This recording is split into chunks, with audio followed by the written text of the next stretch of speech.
Mike Vrabel being the new big man in New England does mean that he could possibly bring some big names back to the Patriots uniform. Mike Vrabel has one thing that was different from Drake Maye. He has experience as a head coach. And because of that experience, he has worked with several players who are still currently in the NFL. We also picked up former offensive coordinator Josh McDaniels, even defensive coordinator Terrell Williams. Once again, both having their own network abilities in this league, something AVP DeMarcus Covington and Drake Maye could not provide us with. So, on today's show, I want to break down 5 names that are set to enter the free agent market this offseason that have all played in some shape or form for Mike Vrabel once before and may want to play for him yet again. Before I break into that, let me go on ahead and test out y'all's excitement level. Look, I'm expecting a winning season. I'm expecting a winning season, and I know you guys are too. This is the Patriot way. We have seen dynasties flourish in New England. If you're excited for the new dynasty to start in New England this upcoming year, go on ahead, hit that like button for me. If I see 1,200 likes in this video, I'll know that the Patriots Today fan base is ready to go. So let's go on ahead and hop into the first free agent target that has played for Mike Vrabel, and we're talking about DeAndre Hopkins. If you told me this last season that DeAndre Hopkins could possibly sign with the Patriots in free agency, I would be absolutely all on board.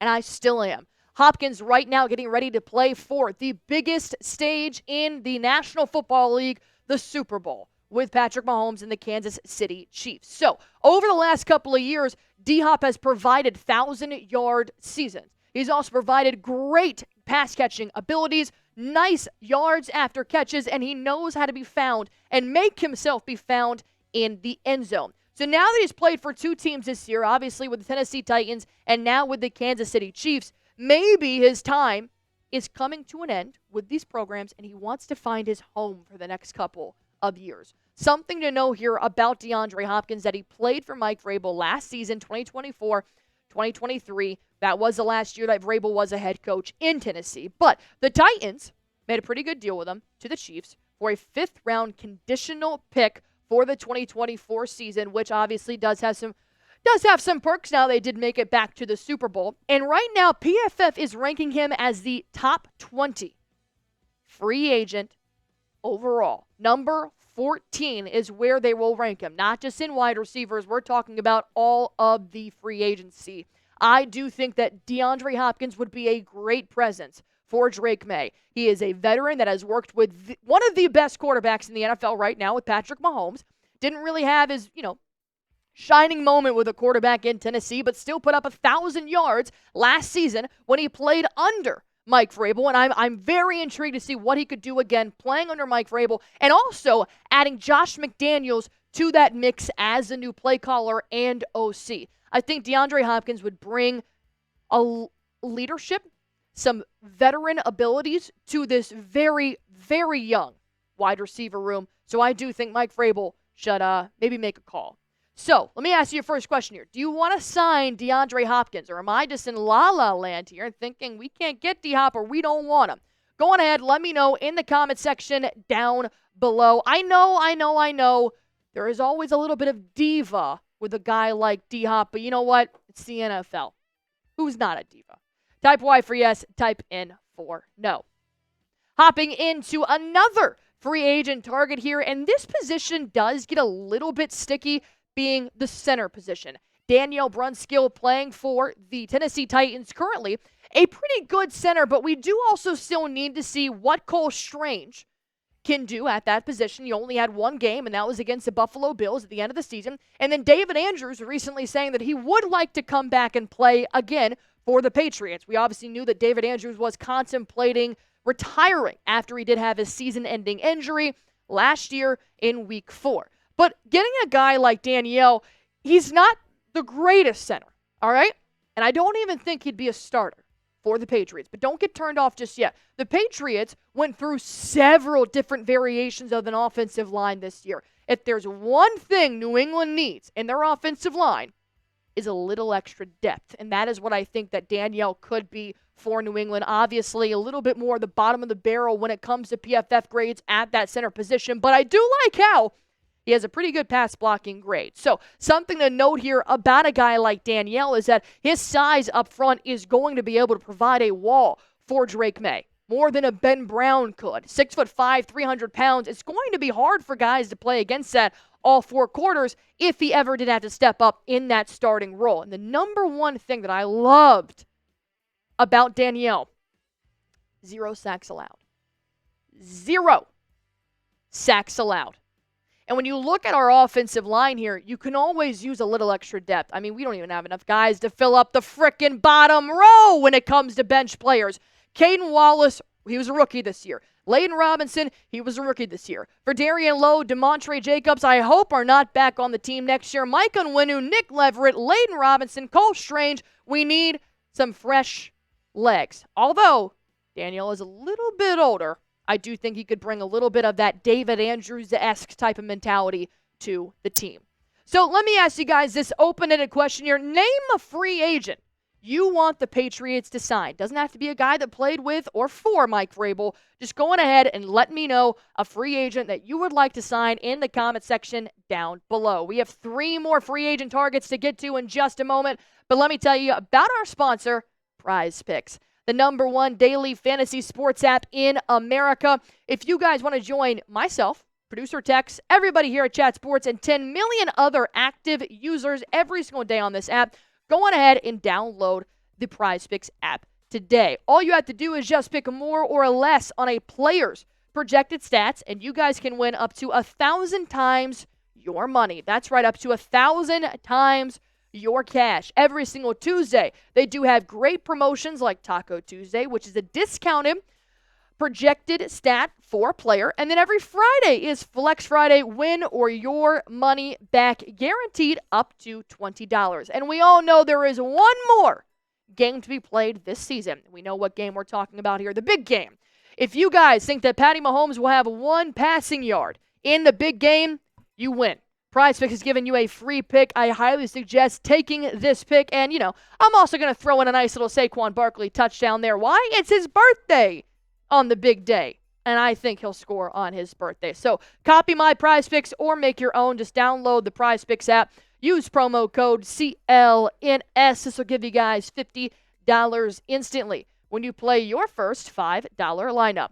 Download the Prize Picks app. Use promo code CLNS. This will give you guys $50 instantly when you play your first $5 lineup. Prize Picks. Run your game. I know not a lot of Patriots fans have a lot of faith in our current guard situation right now with Cole Strange returning. We haven't seen enough of him to really determine if he can be an asset moving forward. But what about Dillon Radunz, right?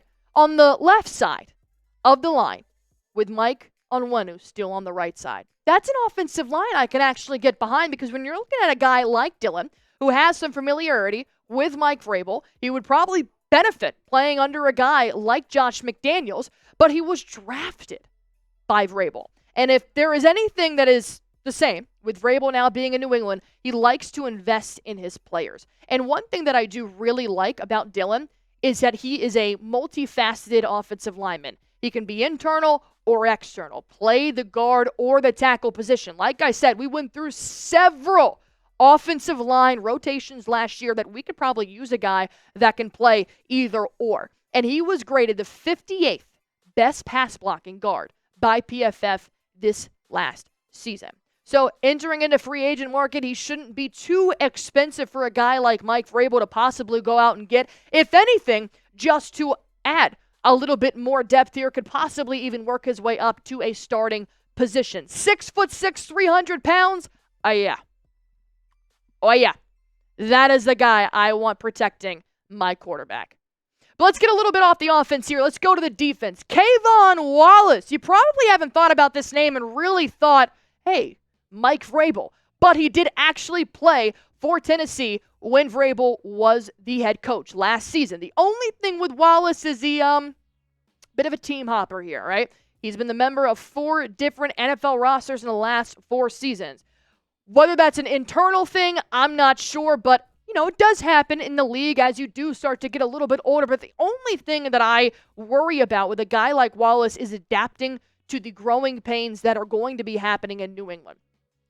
I do think this will be a better season than last year, but in terms of adding a guy that has been around a lot of different establishments, it may be harder for him to grasp what New England is trying to do this upcoming year. But the reason why I do think adding a veteran presence to the safety depth chart, not as a starter, because I love Kyle Duggar and Jabril Peppers, but adding a little extra leadership possibly in that locker room could be a really good thing for New England as well. Because you also have to realize Kyle Duggar was injured for a lot of last season. And Jabril Peppers we obviously missed because he was on the commissioner's exempt list. But then did you also know Kyle Duggar had surgery off season? Do you remember hearing about any surgery needed in the end of the season? No, they misdiagnosed him. They called it a freaking bone bruise. And he's like, it doesn't feel right. There was a detached ligament. He needed to get surgery. He was playing on this tweaked ankle for as long as he possibly could. So Kyle Duggar was hurt.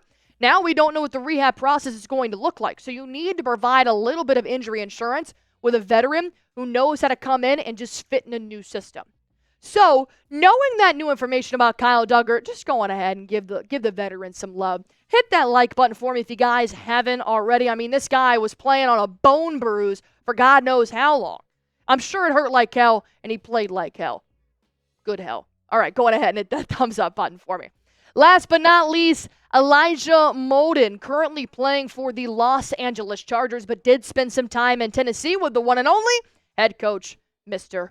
V. And something to know here about Elijah Molden, he's definitely had a bit of a rough time in the NFL, finding his feet, finding his identity since he was drafted by Mike Vrabel in 2021. But it's because the injuries have been a little bit more consistent than he would probably like to. When you look at overall his landscape in the NFL, he doesn't have a lot of territory. 48 games in 4 years is not fantastic.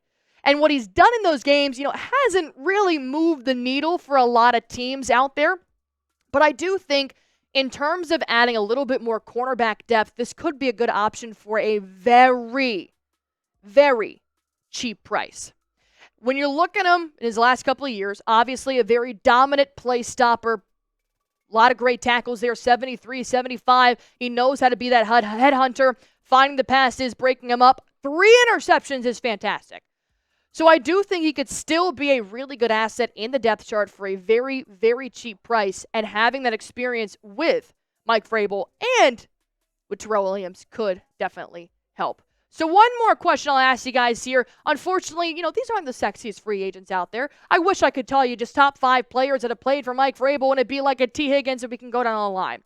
But these are just guys that know how this head coach works, and he could possibly network and bring them in to help the Patriots next season. If you guys want the Patriots to add more depth, go on ahead and hit that like button for me if you guys have not already. Patriots always need it. Injuries always happen. So if you haven't already, go on ahead, hit that sub button for me while you're at it. Like, subscribe, and comment down below, and you can make me very, very happy. As always, thank you guys so much for tuning in, and go Patriots.